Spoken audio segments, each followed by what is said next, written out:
Hello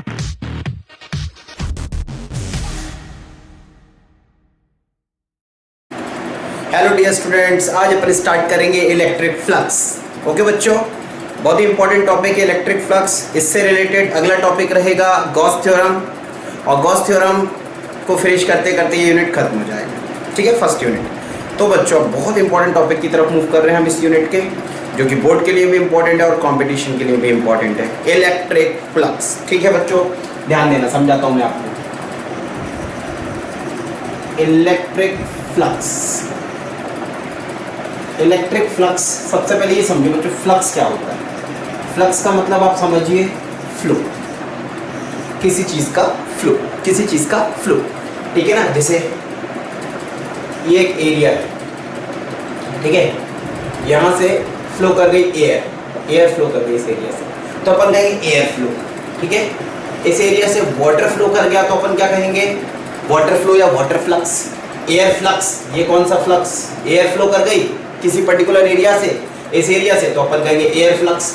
water flow कर गए इस एरिया से तो बोलेंगे वाटर फ्लक्स।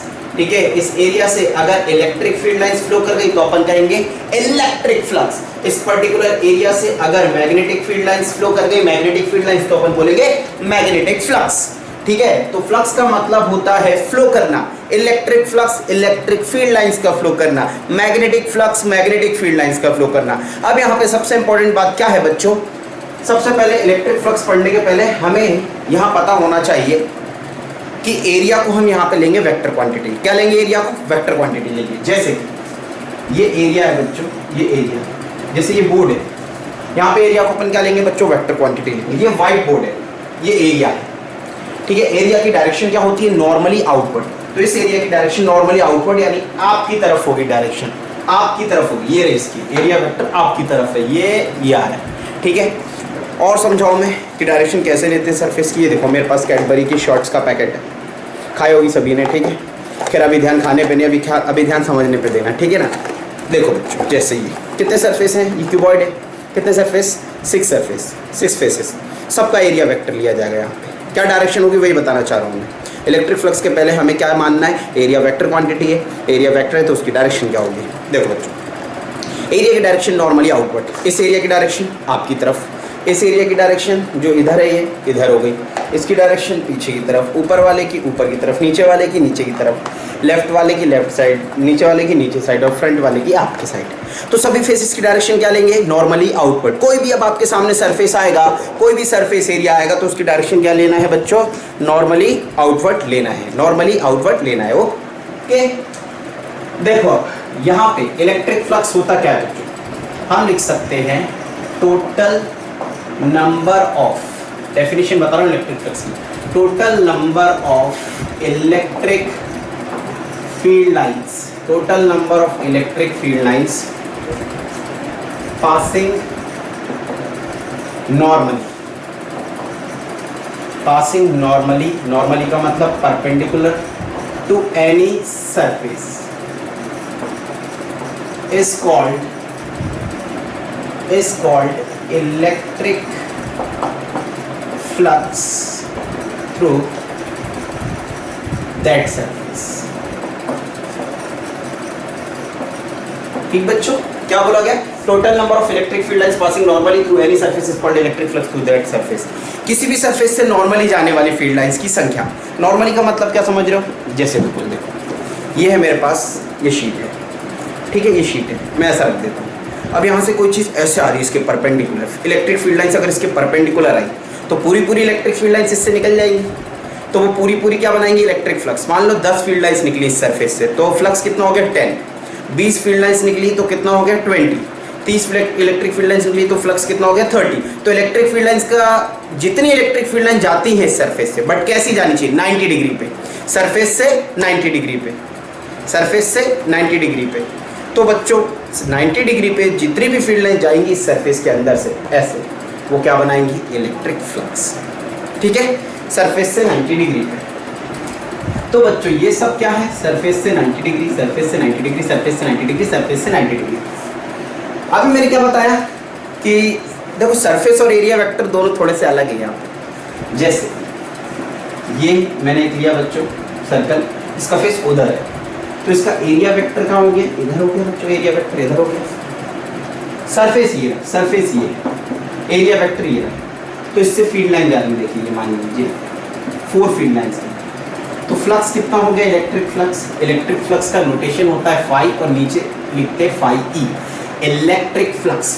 फाई का नोटेशन क्या है, फाई का मतलब क्या है, फ्लक्स है, flux, electric flux. Electric flux कितना हो जाएगा बच्चों, यहाँ पे इलेक्ट्रिक फ्लक्स कितना हो जाएगा, देखो 1 2 3 4 फील्ड लाइन्स कैसी जा रही है, इससे 90 डिग्री पे जा रही है। तो फ्लक्स कितना हो गया, 4 वोल्ट मीटर हो गया। कितना हो गया, 4 वोल्ट मीटर। यूनिट अभी बता रहा हूँ कैसे आया। फ्लक्स कितना हो गया, 4 हो गया बच्चों। क्यों, क्योंकि 90 डिग्री कितनी जा रही है, 4 जा रही है। अच्छा, ये सरफेस के 90 डिग्री है, लेकिन एरिया वेक्टर के कैसी है ये फील्ड लाइंस, पैरेलल है, पैरेलल। तो एरिया वेक्टर और सरफेस में अंतर है। जैसे ये बच्चों, ये हैंड्स है, ये सरफेस ये रहा, ये फील्ड लाइन जो है रेड कलर की, ये बच्चों देखो सरफेस के क्या है, परपेंडिकुलर। लेकिन इस सरफेस का एरिया भी तो आपके साइड है। एरिया के क्या है, ये फील्ड लाइंस पैरेलल, और सरफेस के क्या है, परपेंडिकुलर। तो बोथ आर डिफरेंट। कई बार हमें कंफ्यूजन होता है। सरफेस ये रहा, इसका एरिया वेक्टर ये रहा बच्चों 90 डिग्री पे। तो सरफेस का एरिया वेक्टर 90 डिग्री पे होता है। तो दो तरीकों से कह सकते हैं, फील्ड लाइंस एरिया वेक्टर के पैरेलल हो या सरफेस के परपेंडिकुलर हो। बात एक ही है, एरिया वेक्टर के पैरेलल, एरिया वेक्टर के पैरेलल या सरफेस के परपेंडिकुलर। आई होप इतनी बात समझ आ रही होगी। तो जितने भी फील्ड लाइंस किसी भी सरफेस एरिया के परपेंडिकुलर जाती हैं, उसी फील्ड लाइंस के नंबर्स को, संख्या को अपन क्या कहते हैं, इलेक्ट्रिक फ्लक्स कहते हैं। जैसे ये बोर्ड में ये जगह है, देखो तो ये जगह। क्रॉस का मतलब 10th में पढ़ा था, इनवर्ट होता है, इनवर्ट। डॉट का मतलब आउटवर्ड, ठीक है। अब अगर बच्चों मैं यहाँ से, मेरे पास ये एक गन है, गन, इससे इलेक्ट्रिक फील्ड निकलती है मान लो। जैसे मैं इसको ट्रिगर दबाता हूँ, इलेक्ट्रिक फील्ड निकलती है। अब अगर मैं ऐसे फील्ड दबाऊंगा, देखो देख, गन दबाई, फील्ड लाइन्स ऐसे चली जाएगी। मान लो इससे 10 फील्ड लाइन्स निकल रही है, मान लो 9 निकल रही है, 9 परपेंडिकुलर गई ना, फ्लक्स कितना हो गया, 9। अब अगर मैं बिल्कुल ऐसे चलाऊं, ऊपर करके चलाऊं, ये ऊपर ऊपर जा रही है, ऊपर फील्ड लाइन जा रही है, तो इसके अंदर से निकली क्या, इसके अंदर से निकली क्या, नहीं ना। तो इलेक्ट्रिक फ्लक्स कितना हो जाएगा, इस सरफेस से फिर 0 हो जाएगा, क्योंकि इसके पैरेलल निकल गई, इसके अंदर से नहीं निकली। तो दो कंडीशन, ये पूरी पूरी चली जाएंगी, ऐसे जाएंगी तो पूरी पूरी चली जाएंगी, ऐसे भेजेंगे तो एक भी नहीं जाएंगी। और अगर किसी एंगल पे भेजे तो, मान लो किसी एंगल पे भेजिए अपन ने, तो एंगल पे बच्चों कंपोनेंट टूटेगा, एक हॉरिजॉन्टल और एक वर्टिकल। तो हॉरिजॉन्टल वाला सरफेस के परपेंडिकुलर हो जाएगा, फ्लक्स बनाएगा, और ये वाला जो है पैरेलल निकल जाएगा, फ्लक्स नहीं बनाएगा। यानी कि मान लो मैंने 90 फील्ड लाइंस ऐसे इस किसी एंगल पे गई 90, तो जब मैंने उसके कंपोनेंट तोड़े तो इधर 30 आई और इधर 60 चली गई। तो 60 वाली सरफेस से नहीं जा पाई, लेकिन 30 फील्ड लाइंस इस सरफेस से चली गई, तो इस सरफेस से अब फ्लक्स कितना, 30 होगा। ओके बच्चों, यानी अब मैं इसका फॉर्मूला डेराइव करूँ, अगर आपको इतनी बात समझ आई, कितनी, सिर्फ एक ही बात बताई गई कि फील्ड लाइंस जो है वो सरफेस के परपेंडिकुलर होनी चाहिए, ठीक है। जैसे अब मान लो ये सरफेस है, सरफेस का एरिया वेक्टर इधर है, एरिया वेक्टर की डायरेक्शन ये है। अब फील्ड लाइंस बच्चों ये आ रही है, ठीक है ना, ये फील्ड लाइन निकल गई ई किसी एंगल थीटा पर। अब इस फील्ड लाइन के क्या होंगे, कंपोनेंट्स ब्रेक होंगे। इस फील्ड लाइन का ये आ गया हॉरिजॉन्टल कंपोनेंट, ये कितना होगा, ई कॉस थीटा। और एक कंपोनेंट कहाँ जाएगा इसका, एक हॉरिजॉन्टल एक वर्टिकल, तो ये वर्टिकल चला गया बच्चों ऊपर, ये क्या होगा, ई साइन थीटा, ठीक है।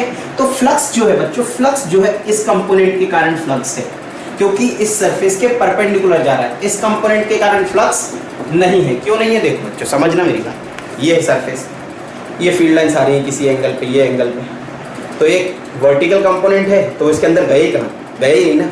और ये वाला कंपोनेंट क्या हुआ, परपेंडिकुलर हो गया, तो इसने तो फ्लक्स बनाया बट इसने फ्लक्स नहीं बनाया। यानी कॉस कंपोनेंट ने फ्लक्स बनाया, साइन कंपोनेंट ने फ्लक्स नहीं बनाया, ठीक है। तो बच्चों हम कहेंगे इलेक्ट्रिक फ्लक्स को, हम बोलेंगे बच्चों यहाँ पे कि इलेक्ट्रिक फ्लक्स जो आया है वो इन दोनों के मल्टीप्लिकेशन से आएगा। जितना ज़्यादा एरिया और जितनी ज़्यादा फील्ड लाइंस के कंपोनेंट इस एरिया के पैरेलल जाएंगे, ये फ्लक्स बनाएंगे। यानी हम लिख सकते हैं ई कॉस थीटा इंटू ए, इसको थोड़ा सिस्टमेटिक लिख दें तो ये आ जाएगा ई ए कॉस थीटा, ये आ गया इलेक्ट्रिक फ्लक्स। तो इलेक्ट्रिक फ्लक्स आ गया बच्चों E vector dot A vector. क्यों, हमने स्केलर प्रोडक्ट पढ़ा था क्लास 11th में, A vector dot B vector is equal to A B cos theta, यानी डॉट हटाएंगे तो कॉस लगेगा, कॉस हटाएंगे तो डॉट लगेगा, ये आगे। ठीक है, अब यूनिट्स की बात करें, इलेक्ट्रिक फील्ड का यूनिट क्या होता है, वोल्ट पर मीटर, और एरिया का क्या होता है, मीटर स्क्वायर। तो मीटर से मीटर कैंसिल, यूनिट क्या बन गया बच्चों, वोल्ट मीटर। एक यूनिट ये हो गया वोल्ट मीटर, सबसे ज्यादा यूज यही करेंगे अपन। और एक और इंटेंसिटी का यूनिट हमने पढ़ा था न्यूटन पर कूलम, न्यूटन पर कूलम, और एरिया का मीटर स्क्वायर, तो न्यूटन मीटर स्क्वायर पर कूलम, ये यूनिट भी है।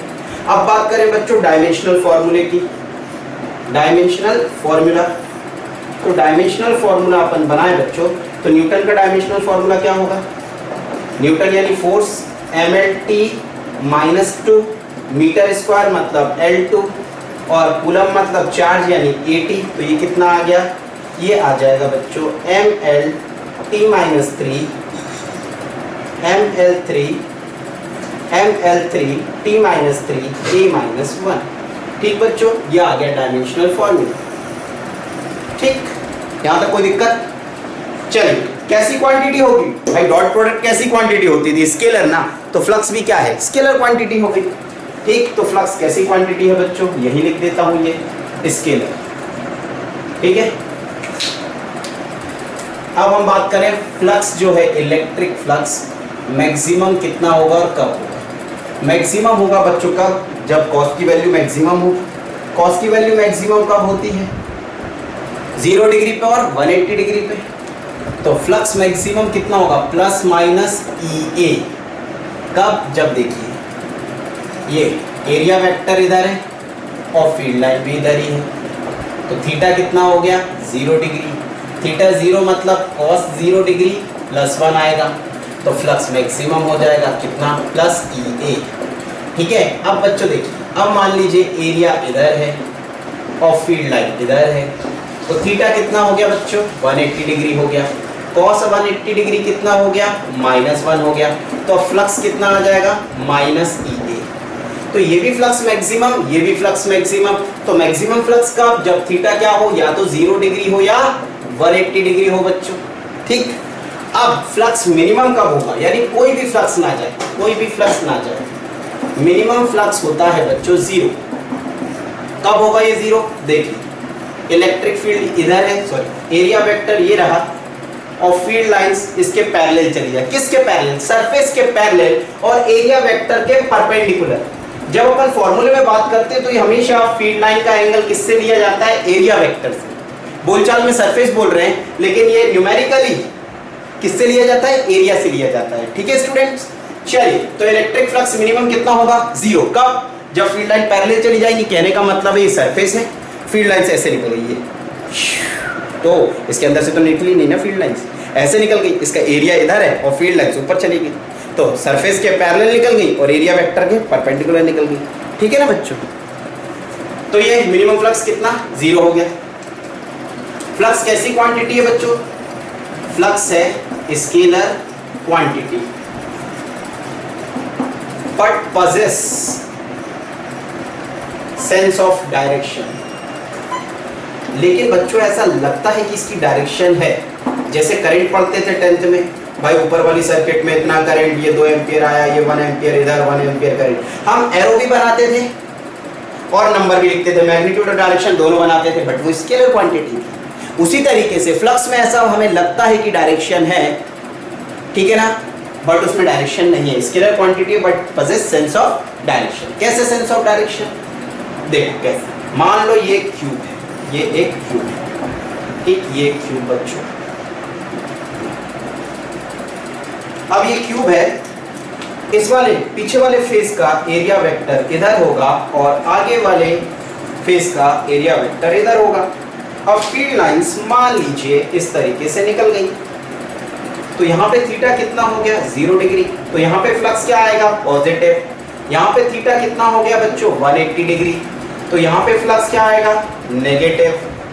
ठीक है ना, तो हम कह सकते हैं बच्चों इनकमिंग, ये आने वाली फील्ड है ना, तो आने वाला फ्लक्स, यानी कि इनकमिंग फ्लक्स को क्या लिया जाता है, पॉजिटिव, और आउटगोइंग फ्लक्स को, सॉरी, इनकमिंग फ्लक्स को क्या लिया जाता है, नेगेटिव, और आउटगोइंग को क्या लिया जाता है, आउटगोइंग को क्या लेंगे अपन, आउटगोइंग को लेंगे positive. Incoming flux negative, outgoing flux positive. ठीक है स्टूडेंट्स, ठीक। जैसे कि अब अगर आप से मैं पूछूं कि इधर से मान लो 40 आ रहा है और इधर जो है 60 जा रहा है, ठीक है, तो नेट फ्लक्स कितना होगा? तो इनकमिंग जगह बता, ठीक है, इतनी बात क्लियर है सभी को इलेक्ट्रिक फ्लक्स के बारे में। इलेक्ट्रिक फ्लक्स फिर से मैं बताता हूँ जल्दी से। इलेक्ट्रिक फ्लक्स क्या है बच्चों? Total number of field lines passing normally through any surface. किसी भी सरफेस से जाने वाली टोटल फील्ड लाइंस की नंबर को अपन क्या कहते हैं? इलेक्ट्रिक फ्लक्स कहते हैं। इलेक्ट्रिक फ्लक्स जो होता है बच्चों स्केलर क्वांटिटी है but possess sense of direction. Formula क्या बनाया हमने? ई वेक्टर डॉट ए वेक्टर यानी ई ए कॉस थीटा। थीटा से हमें पता चलेगा मैक्सिमम या मिनिमम कब होगा। थीटा 90 डिग्री होगा तो मिनिमम होगा, थीटा 180 डिग्री और 0 होगा तो मैक्सिमम होगा। फ्लक्स जो होता है वो ई और ए पे डिपेंड करेगा और उनके बीच के एंगल पे डिपेंड करेगा बच्चों। एरिया के साथ एंगल लिया जाता है फील्ड इंटेंसिटी का। न्यूमेरिकल जब सॉल्व करेंगे तो हम एरिया वेक्टर और इंटेंसिटी का थीटा लेंगे बीच का। इसमें साथ ही साथ डॉट प्रोडक्ट आया और डॉट प्रोडक्ट हमें पता होना चाहिए डॉट प्रोडक्ट का रिजल्ट। तो डॉट प्रोडक्ट का जो रिजल्ट है इसको हटा देता हूँ, बताता हूँ। लिखना हो कुछ लिख लीजिए जल्दी से, ठीक है, स्क्रीनशॉट ले लीजिए।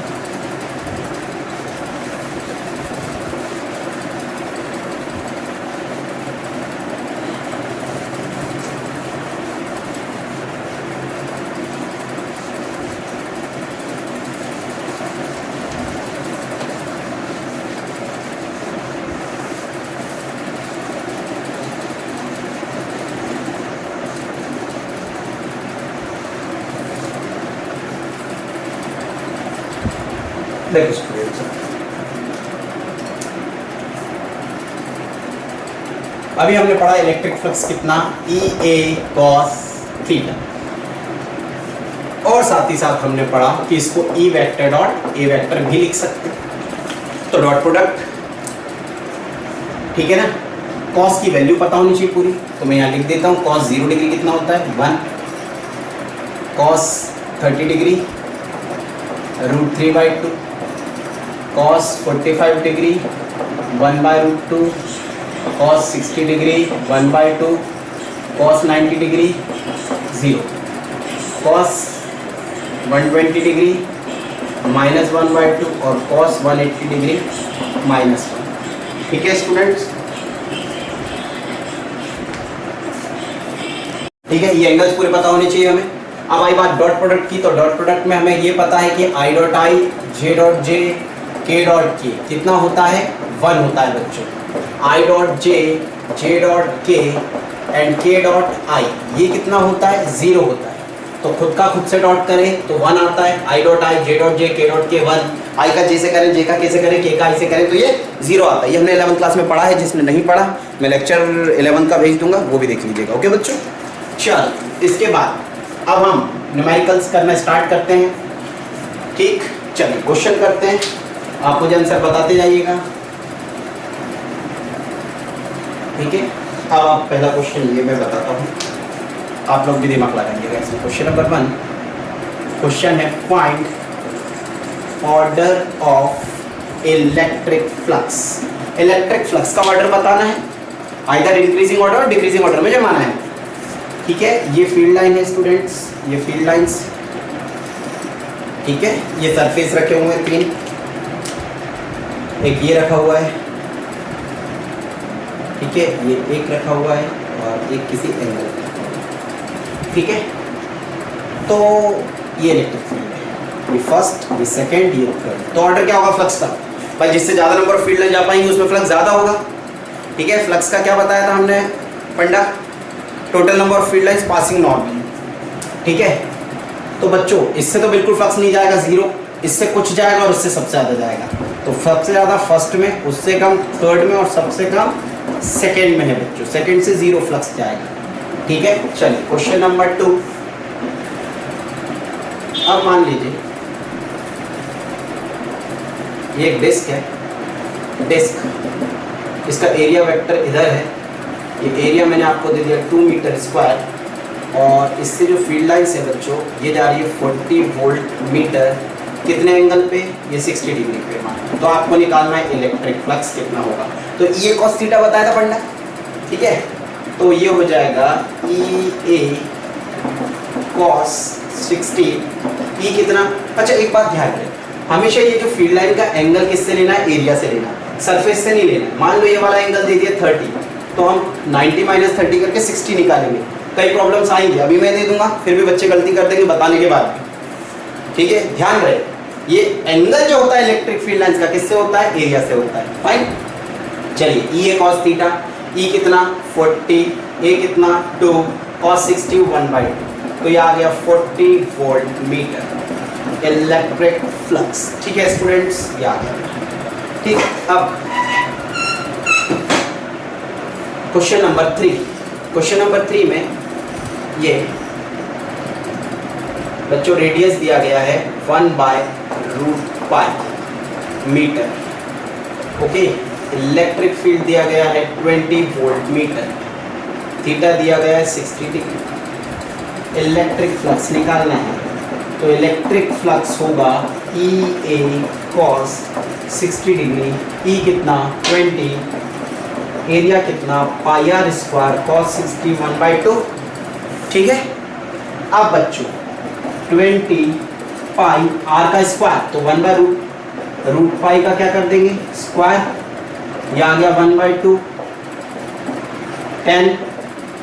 10 पाई 1/√पाई का स्क्वायर, पाई से पाई कैंसिल, ये आ गया 10 वोल्ट मीटर। ये निकल आया इलेक्ट्रिक फ्लक्स।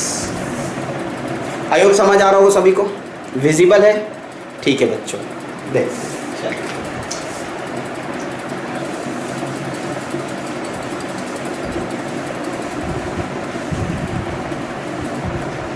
ठीक है। नेक्स्ट क्वेश्चन देखो, मैं क्वेश्चन देता हूं। जैसे क्वेश्चन कितना होगा 1 2 3 होगा। ये 4th क्वेश्चन है बच्चों। इसमें दिया गया है इलेक्ट्रिक फील्ड लाइंस दी गई है 2i cap plus 3j cap volt पर मीटर, सॉरी हाँ वोल्ट पर मीटर इलेक्ट्रिक फील्ड लाइन का यूनिट, और एरिया वेक्टर दिया गया है 6i plus 2j cap metre square. ठीक है, अब हमको क्या करना है बच्चों, फ्लक्स निकालना है, इलेक्ट्रिक फ्लक्स। इलेक्ट्रिक फ्लक्स निकालना है। इलेक्ट्रिक फ्लक्स क्या होगा बच्चों, इलेक्ट्रिक फ्लक्स होगा E vector dot A vector. Okay, dot product कर दो, डॉट प्रोडक्ट करना सिखाया था, I का I से डॉट, J का J से डॉट। तो बच्चों 2i प्लस 3j ये लिख दिया करो बस ऐसे, बाकी अपन को डायरेक्ट करना तो आता है। कैसे डायरेक्ट करना, I का I से करो, J का J से, 3 2 जा 6 2 जा 12, I dot I 1 plus plus plus 3 2 जा 6, 12 6 18 वोल्ट मीटर कंप्लीट। ठीक है, चलिए अगला क्वेश्चन बोला गया है बच्चों। अगला क्वेश्चन, इलेक्ट्रिक फील्ड इंटेंसिटी जो है वो 4 न्यूटन पर कूलम है। कहाँ है, अलोंग एक्स एक्सिस, ठीक है, अलोंग एक्स एक्सिस है। और क्या पूछा गया है, इलेक्ट्रिक फ्लक्स निकालिए through a surface 2 metre square, जो कहाँ रखा गया, विच इज इन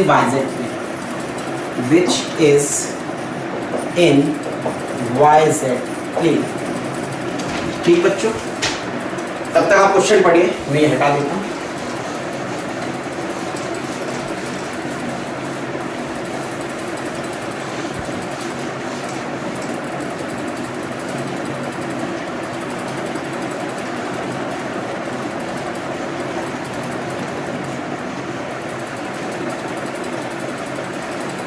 पढ़ा क्या बोल रहे, इलेक्ट्रिक फील्ड इंटेंसिटी 4 न्यूटन पर coulomb along x axis. Field lines कहाँ है, फील्ड कहाँ है, एक्स एक्सिस।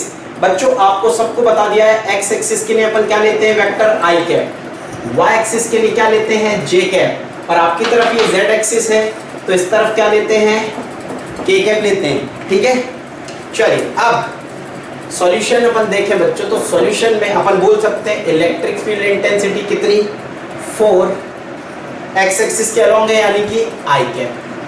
ठीक है, न्यूटन पर कूलम। अब बच्चों देखो, एक्स एक्सिस और वाई एक्सिस से जो प्लेन बनता है इसको क्या कहते हैं, एक्स वाई प्लेन। y और z से जो प्लेन बनता है उसको क्या कहते हैं, yz प्लेन, और x और z से जो प्लेन बनता है इसको क्या कहते हैं, xz प्लेन। ठीक है स्टूडेंट्स, ये जिस पे मैं खड़ा हूं ये कौन सा प्लेन है, xz। देखो जैसे ये कोना जो है इधर वाला कोना, उसको मान लो ऊपर की तरफ y एक्सिस, ये x एक्सिस और ये z एक्सिस। तो ये जो है ये x एक्सिस और y एक्सिस से जो वॉल बन रही है ये कौन सी है, xy प्लेन, जिस पे अपन खड़े हो क्या है, xz प्लेन, और ये वाली वॉल क्या होगी, yz प्लेन। ओके, अब डायरेक्शन की बात करें, xy प्लेन, xy प्लेन की डायरेक्शन इधर है ना, देखो जो मिसिंग है उसके साइड में xy है, z नहीं, तो xy प्लेन की डायरेक्शन कहाँ होती है, z में, z मतलब k है, यानी xy प्लेन की डायरेक्शन कहाँ होगी, z, z यानी कौन सा, k कैप। yz प्लेन की डायरेक्शन क्या होगी बच्चों, x एक्सिस यानी i कैप, और zx प्लेन की डायरेक्शन कहाँ होगी, y एक्सिस यानी j। I hope in direction निकालने में आपको कोई दिक्कत नहीं होगी। अब यानी कि yz प्लेन में रखा हुआ, यानी मैं इसको अगर पिक्टोरियल व्यू बनाऊं इसका, तो yz प्लेन मतलब कि ये x है, ये y है, ये z है, ये वाले प्लेन की बात हो रही है बच्चों, ये yz प्लेन है। ठीक है, ये yz प्लेन है, तो yz प्लेन है तो इस yz प्लेन की डायरेक्शन क्या होगी ना, तो एरिया वेक्टर की डायरेक्शन क्या होगी, इस साइड। अच्छा एरिया कितना है, 2 मीटर स्क्वायर, मान लो ये रखा हुआ एरिया, इसका एरिया है 2 मीटर स्क्वायर, तो इसकी डायरेक्शन कहाँ रहेगी, x एक्सिस यानी i कैप, यानी हम एरिया वेक्टर को क्या लिखते हैं बच्चों, एरिया वेक्टर हो गया 2i कैप। ठीक है, तो बच्चों इलेक्ट्रिक फ्लक्स निकालेंगे तो ये होगा E vector dot A vector, तो यानी कि 4i cap dot 2i cap, 4 2 जा 8, i डॉट i 1, यानी आ गया इलेक्ट्रिक फ्लक्स 8 वोल्ट मीटर। एक और यूनिट था और न्यूटन मीटर स्क्वायर पर कूलम। ठीक है, अगर आपको क्वेश्चन समझ आया तो एक क्वेश्चन मैं देता हूँ, आप ट्राई करिए पॉज करके, ठीक है, और फिर आंसर चेक करिए। चलिए नोट कर लीजिए, इसको करना है तो स्क्रीनशॉट ले लीजिए, नहीं तो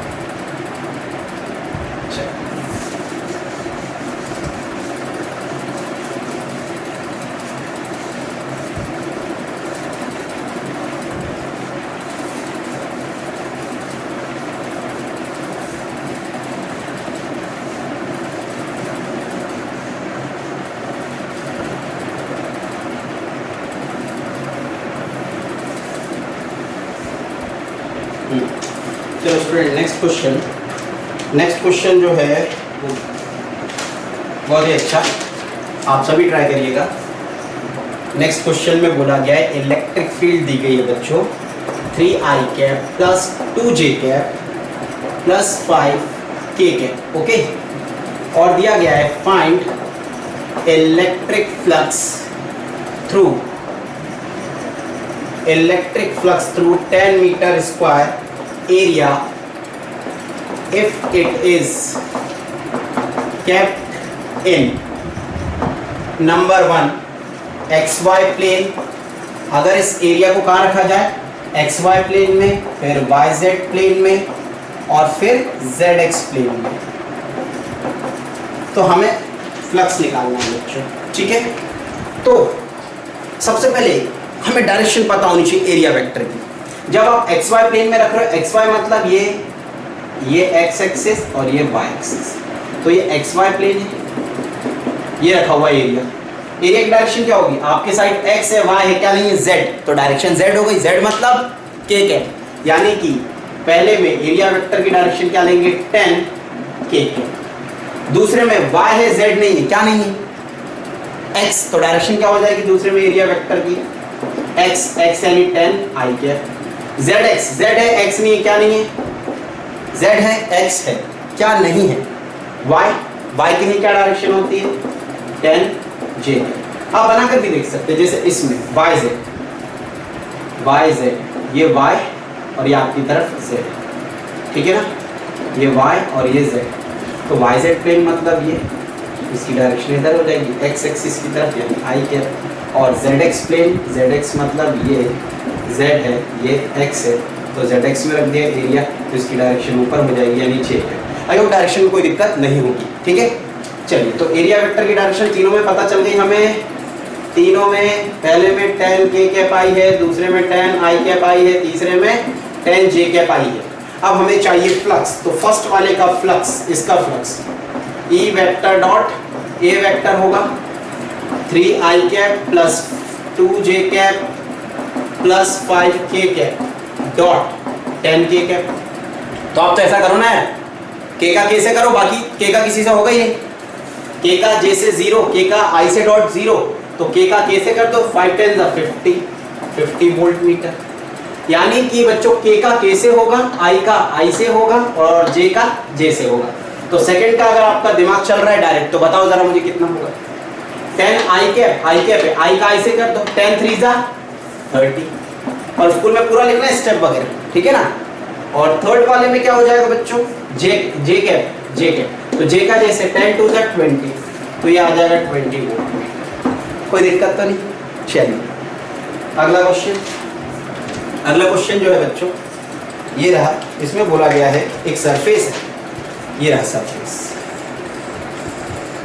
ठीक है। इस सरफेस का एरिया दिया गया है बच्चों 2 मीटर स्क्वायर, ठीक है। और इस सरफेस से ये जो फील्ड लाइन का एंगल दिया गया है, फील्ड लाइन का ये 10 वोल्ट पर मीटर फील्ड है और ये एंगल दिया गया है 30 बच्चों। कितना दिया गया है 30। हमें इलेक्ट्रिक फ्लक्स निकालना है, इससे क्या निकालना है, इलेक्ट्रिक फ्लक्स निकालना है, ठीक। अब बच्चों इलेक्ट्रिक फ्लक्स निकालना है तो इलेक्ट्रिक फ्लक्स का फॉर्मूला, इलेक्ट्रिक फ्लक्स हो जाएगा E A cos theta. E कितना 10, A कितना 2, cos 30। हमने सोचा हमारा आंसर आ जाएगा सही, बिल्कुल सही नहीं, ये आंसर गलत। ऐसे करोगे तो गलत। क्यों गलत, ये 30 किससे दिया है, सरफेस से। मैंने आपको थोड़ी देर पहले बताया था एरिया कहाँ से लिया जाता है, नॉर्मल से लिया जाता है। नॉर्मल से मतलब एरिया वेक्टर से लिया जाता है, सरफेस के नॉर्मल। तो एरिया वेक्टर तो ऊपर होगा ना भाई। तो ये 30, तो ये कितना 60, यानी कि करेक्ट आंसर इधर देखो, इलेक्ट्रिक फ्लक्स का E A cos 60। E कितना 10, A कितना, A दिया है 2, cos 60 1/2, 10 वोल्ट मीटर। ये आ गया इलेक्ट्रिक फ्लक्स, ठीक है बच्चों। कोई परेशानी, ठीक, नोट कर लीजिए जल्दी से।